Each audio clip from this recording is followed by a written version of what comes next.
Hi, I'm Tim. This is Tim Racer. Vlog, not podcast. I called it a podcast last time, and that wasn't right. Um, so this week, I had hoped to do this every Monday, but this week, little craziness, so I'm a few days late. But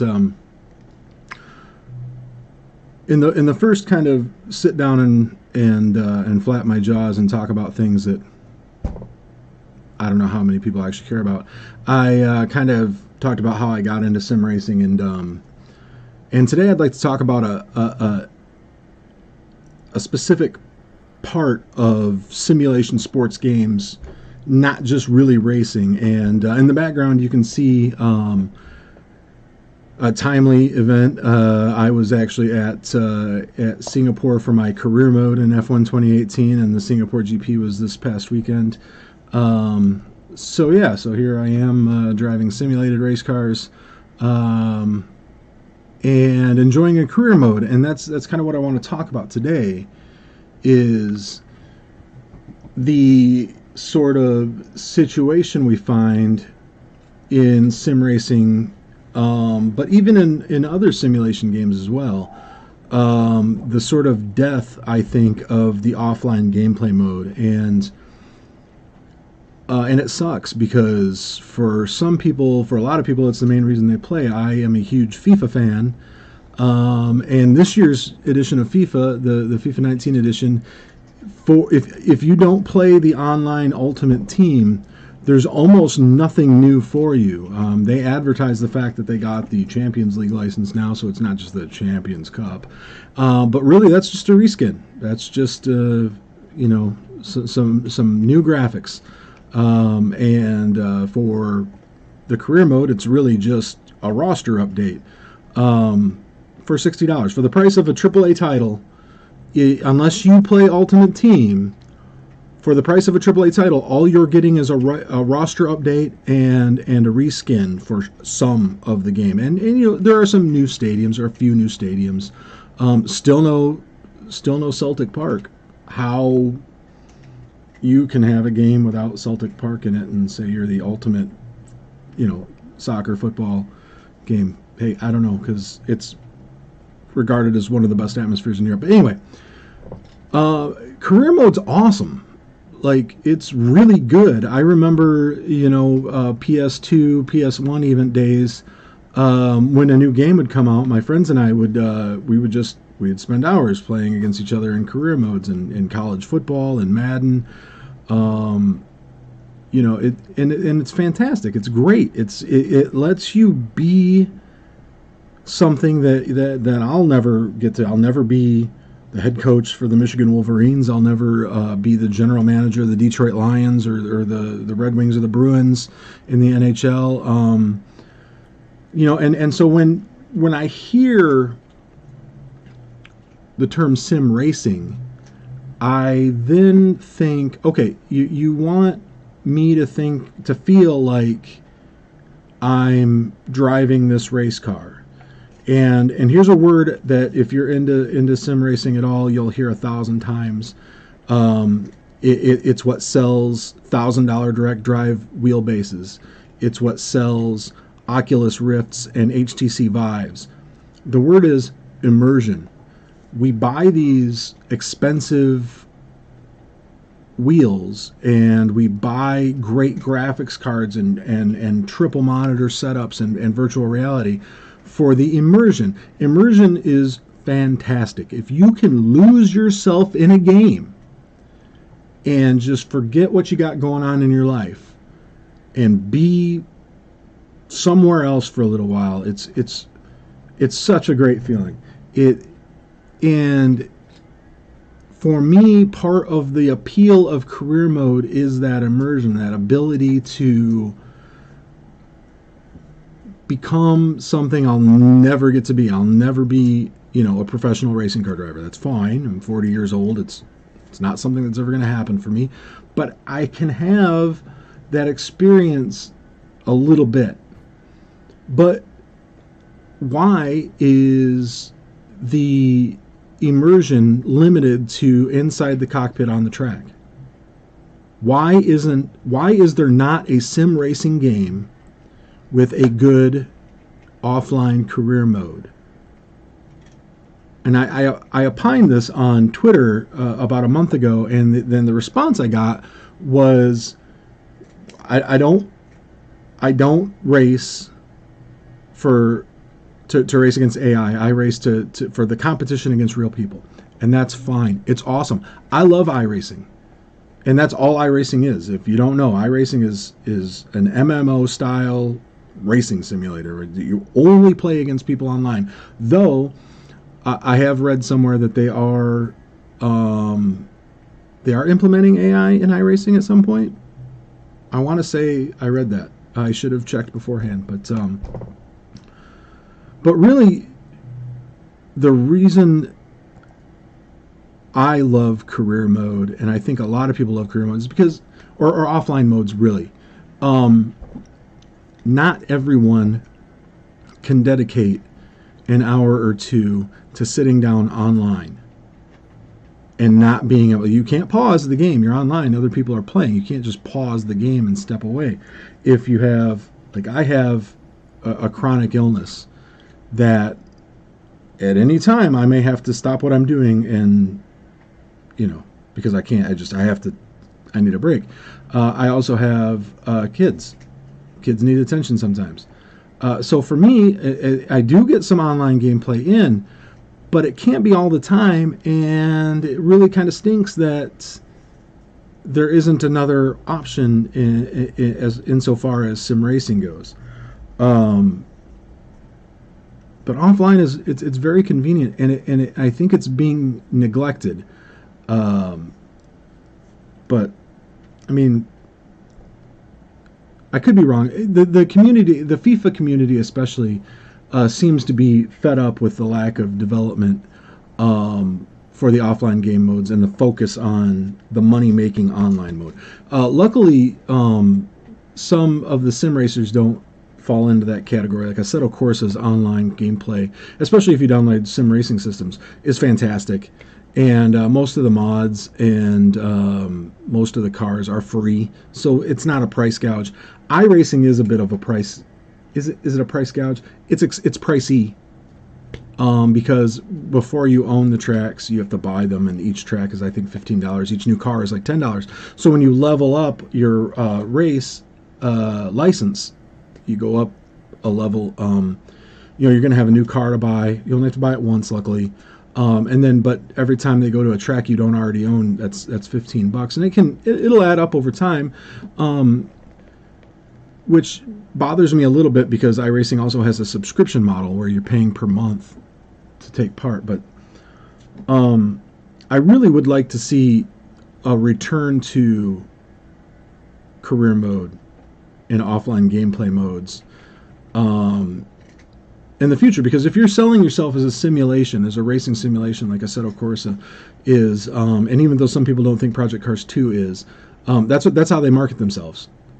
And if you're going to sell yourself as that, then I think the simulation should be complete. I don't think it should just be the car on the track. I think you should feel like you're part of a racing team. I think there should be some R&D. Maybe not even the R&D, because if you want to simulate these cars, then you can't have unrealistic R&D. I get that.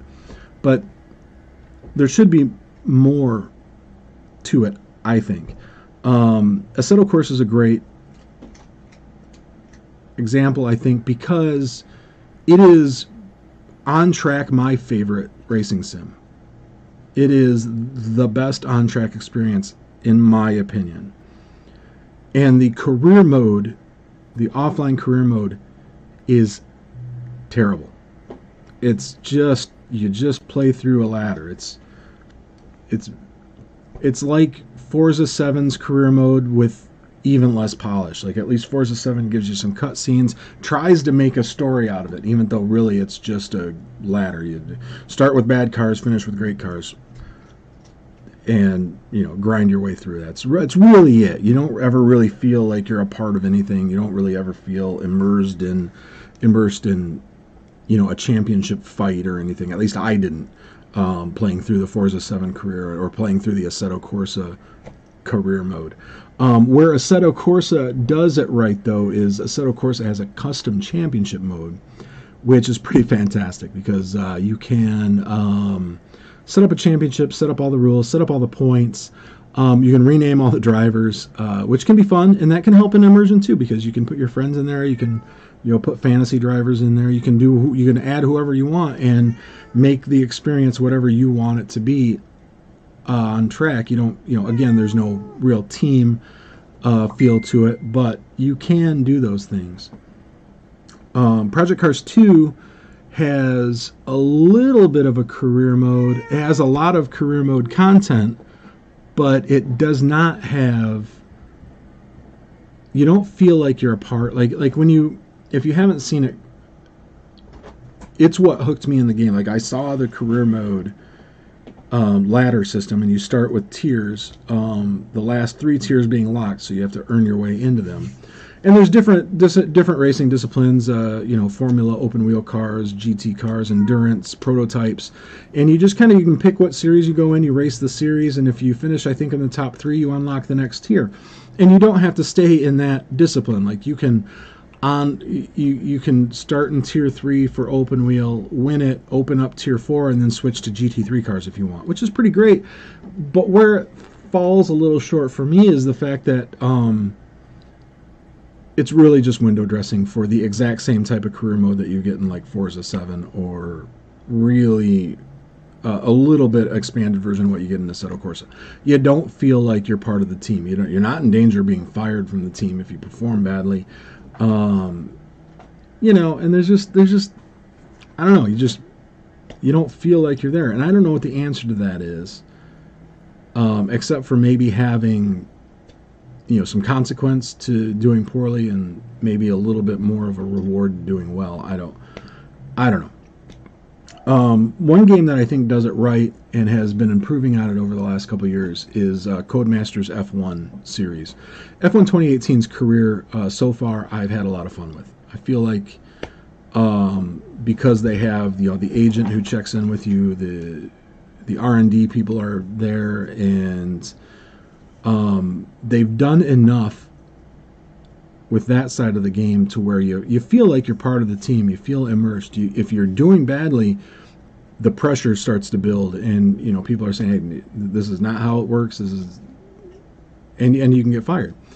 So I would like to see, I guess, a little bit more of that style, or the old like Madden NHL style career mode where you have a consequence to underperforming, or and a reward if you do well, aside from winning. I think you get that in F1. I think you get that sometimes with EA's sports simulation games. Not as much anymore because EA is all in on loot crates, and that's basically all Ultimate Team packs are, is loot crates, to the point where the Belgian government has deemed them illegal, a violation of their gambling laws, and other European countries are looking to do that as well. So EA, worst company ever, like just the worst. Everybody knows that. If people would stop supporting them, that would be awesome. If people would stop buying Ultimate Team packs, stop paying $60 a year for reskins. Like, if you're into Ultimate Team, that's great. I'm not. But if you're into Ultimate Team, that's great. If you've spent money, like I know people who have spent multiple hundreds of dollars, if not over $1,000 in Ultimate Team packs for FIFA 18. Are you really going to go out and buy FIFA 19? And lose all that money and all that time you put in to FIFA 18? Because that's what's going to happen. You start fresh. You're done. You've got to bust out the credit card and start all over. And they count on you doing that to the tune of $800 million revenue, profit from Ultimate Team. $800 million. So not only are you buying a $60 game, but then you're getting microtransaction to death, which is EA's MO these days. That's what they do. That's all they know how to do, to the point where they lost the Star Wars franchise because they could not stop themselves from microtransactioning their customers to death. And I really hope that we don't see too much of that. with the early release that I was able to pick up for Assetto Corsa Competizione, I'm hoping to see a little bit more in the way of the offline gameplay. They're the official game of Blancpain.